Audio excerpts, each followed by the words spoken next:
یزید بن زرعی نے بیان کیا، کہا ہم سے سعید نے بیان کیا۔ دوسری سند امام بخاری رحمہ اللہ فرماتے ہیں اور مجھ سے خلیفہ نے بیان کیا، ان سے محمد بن سوا اور کہمس بن منہال نے بیان کیا، ان سے سعید نے بیان کیا، ان سے قتادہ نے اور ان سے حضرت انس بن مالک رضی اللہ عنہ نے بیان کیا کہ نبی کریم صلی اللہ علیہ وسلم احد پہاڑ پر چڑھے تو آپ کے ساتھ ابو بکر، عمر اور عثمان رضی اللہ عنہم بھی تھے۔ پہاڑ لرزنے لگا تو آن حضرت صلی اللہ علیہ وسلم نے اپنے پاؤں سے اسے مارا اور فرمایا، احد ٹھہرا رہے کہ تجھ پر ایک نبی، ایک صدیق اور 2 شہید ہی تو ہیں۔ صحیح بخاری حدیث نمبر 3686۔ ایوب نے بیان کیا، ان سے ابن ابی ملیکہ نے اور ان سے مسعور بن مخرمہ نے بیان کیا کہ جب حضرت عمر زخمی کر دیے گئے تو آپ نے بڑی بے چینی کا اظہار کیا۔ اس موقع پر ابن عباس رضی اللہ عنہ نے آپ سے تسلی کے طور پر کہا، کیا اے امیر المومنین، آپ اتنا گھبرا کیوں رہے ہیں؟ آپ رسول اللہ صلی اللہ علیہ وسلم کی صحبت میں رہے اور حضور صلی اللہ علیہ وسلم کی صحبت کا پورا حق ادا کیا، اور پھر جب آپ حضرت صلی اللہ علیہ وسلم سے جدا ہوئے تو حضور صلی اللہ علیہ وسلم آپ سے خوش اور راضی تھے۔ اس کے بعد ابو بکر رضی اللہ عنہ کی صحبت اٹھائی اور ان کی صحبت کا بھی آپ نے پورا حق ادا کر دیا، اور جب جدا ہوئے تو وہ بھی آپ سے راضی اور خوش تھے۔ آخر میں مسلمانوں کی صحبت آپ کو حاصل رہی، ان کی صحبت کا بھی آپ نے پورا حق ادا کیا، اور اگر آپ ان سے جدا ہوئے تو اس میں کوئی شبہ نہیں کہ انہیں بھی آپ اپنے سے خوش اور راضی ہی چھوڑیں گے۔ اس پر عمر رضی اللہ عنہ نے فرمایا، ابن عباس، تم نے جو رسول اللہ صلی اللہ علیہ وسلم کی صحبت کا اور آن حضرت صلی اللہ علیہ وسلم کی رضا و خوشی کا ذکر کیا ہے تو یقیناً یہ صرف اللہ تعالیٰ کا ایک فضل اور احسان ہے جو اس نے مجھ پر کیا ہے۔ اسی طرح جو تم نے ابو بکر رضی اللہ عنہ کی صحبت اور ان کی خوشی کا ذکر کیا ہے تو یہ بھی اللہ تعالیٰ کا مجھ پر فضل و احسان تھا، لیکن جو گھبراہٹ اور پریشانی مجھ پر تم طاری دیکھ رہے ہو وہ تمہاری وجہ سے اور تمہارے ساتھیوں کی فکر کی وجہ سے ہے، اور خدا کی قسم اگر میرے پاس زمین بھر سونا ہوتا تو اللہ تعالیٰ کے عذاب کا سامنا کرنے سے پہلے اس کا فدیہ دے کر اس سے نجات کی کوشش کرتا۔ حماد بن زید نے بیان کیا، ان سے ایوب نے بیان کیا، ان سے ابن ابی ملیکہ نے اور ان سے ابن عباس رضی اللہ عنہ نے کہ میں عمر رضی اللہ عنہ کی خدمت میں حاضر ہوا، پھر آخر تک یہی حدیث بیان کی۔ صحیح بخاری حدیث نمبر 3692۔ ابو اسامہ نے بیان کیا، کہا کہ مجھ سے عثمان بن غیاث نے بیان کیا، کہا کہ مجھ سے ابو عثمان نہدی نے بیان کیا، اور ان سے حضرت ابو موسیٰ اشعری رضی اللہ عنہ نے بیان کیا کہ میں مدینہ کے ایک باغ بارہ ریس میں رسول اللہ صلی اللہ علیہ وسلم کے ساتھ تھا۔ ایک صاحب نے آ کر دروازہ کھلوایا، حضرت صلی اللہ علیہ وسلم نے فرمایا کہ ان کے لیے دروازہ کھول دو اور انہیں جنت کی بشارت سنا دو۔ میں نے دروازہ کھولا تو حضرت ابو بکر رضی اللہ عنہ تھے۔ میں نے انہیں نبی کریم صلی اللہ علیہ وسلم کے فرمانے کے مطابق جنت کی خوشخبری سنائی تو انہوں نے اس پر اللہ کی حمد کی۔ پھر ایک اور صاحب آئے اور دروازہ کھلوایا۔ حضور صلی اللہ علیہ وسلم نے اس موقع پر بھی یہی فرمایا کہ دروازہ ان کے لیے کھول دو اور انہیں جنت کی بشارت سنا دو۔ میں نے دروازہ کھولا تو حضرت عمر رضی اللہ عنہ تھے۔ انہیں بھی جب حضور اکرم صلی اللہ علیہ وسلم کے ارشاد کی اطلاع سنائی تو انہوں نے بھی اللہ تعالیٰ کی حمد و ثنا بیان کی۔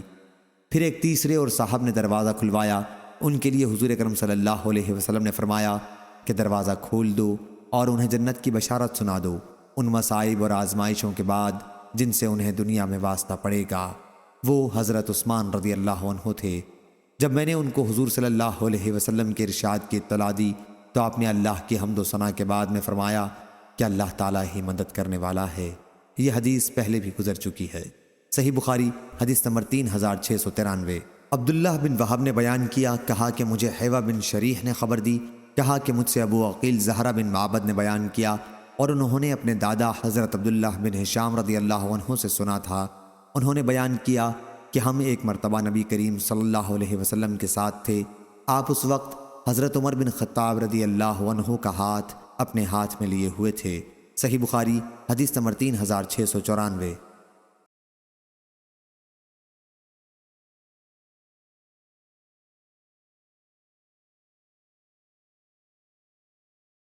یحییٰ نے بیان کیا، ان سے سعید نے، ان سے قتادہ نے اور ان سے انس رضی اللہ عنہ نے بیان کیا کہ نبی کریم صلی اللہ علیہ وسلم جب احد پہاڑ پر چڑھے اور آپ کے ساتھ ابو بکر، عمر اور عثمان رضی اللہ عنہم بھی تھے تو پہاڑ لرزنے لگا۔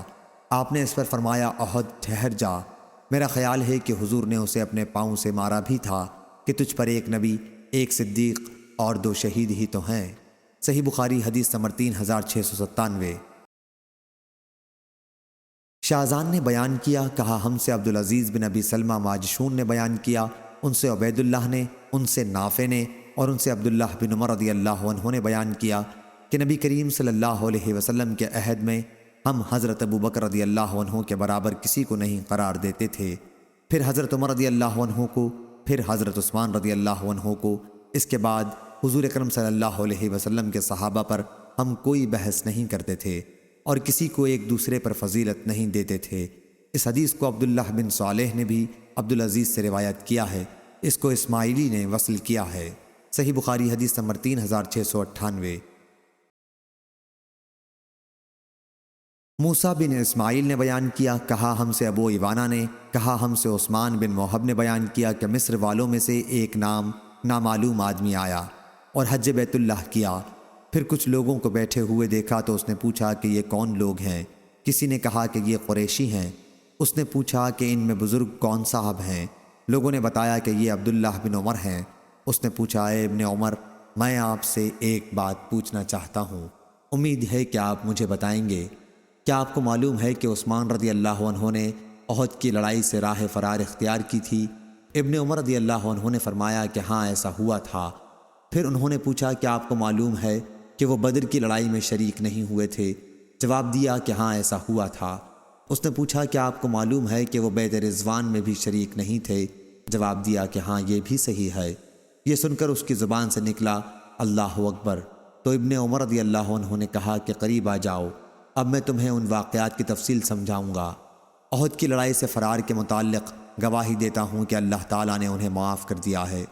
بدر کی لڑائی میں شریک نہ ہونے کی وجہ یہ ہے کہ ان کے نکاح میں رسول اللہ صلی اللہ علیہ وسلم کی صاحبزادی تھیں اور اس وقت وہ بیمار تھیں، اور حضور اکرم صلی اللہ علیہ وسلم نے فرمایا تھا کہ تمہیں مریضہ کے پاس ٹھہرنے کا اتنا ہی اجر و ثواب ملے گا جتنا اس شخص کو جو بدر کی لڑائی میں شریک ہوگا، اور اسی کے مطابق مال غنیمت سے حصہ بھی ملے گا۔ اور بیعت رضوان میں شریک نہ ہونے کی وجہ یہ ہے کہ اس موقع پر وادی مکہ میں کوئی شخص مسلمانوں میں سے عثمان رضی اللہ عنہ سے زیادہ عزت والا اور بااثر ہوتا تو حضور اکرم صلی اللہ علیہ وسلم اسی کو ان کی جگہ وہاں بھیجتے۔ یہی وجہ ہوئی تھی کہ حضرت صلی اللہ علیہ وسلم نے انہیں قریش سے باتیں کرنے کے لیے مکہ بھیج دیا تھا، اور جب بیعت رضوان ہو رہی تھی تو عثمان رضی اللہ عنہ مکہ جا چکے تھے۔ اس موقع پر حضور اکرم صلی اللہ علیہ وسلم نے اپنے داہنے ہاتھ کو اٹھا کر فرمایا تھا کہ یہ عثمان کا ہاتھ ہے، اور پھر اسے اپنے دوسرے ہاتھ پر ہاتھ رکھ کر فرمایا تھا کہ یہ بیعت عثمان کی طرف سے ہے۔ اس کے بعد ابن عمر رضی اللہ عنہ نے سوال کرنے والے شخص سے فرمایا کہ جا ان باتوں کو ہمیشہ یاد رکھنا۔ صحیح بخاری حدیث نمبر 3699۔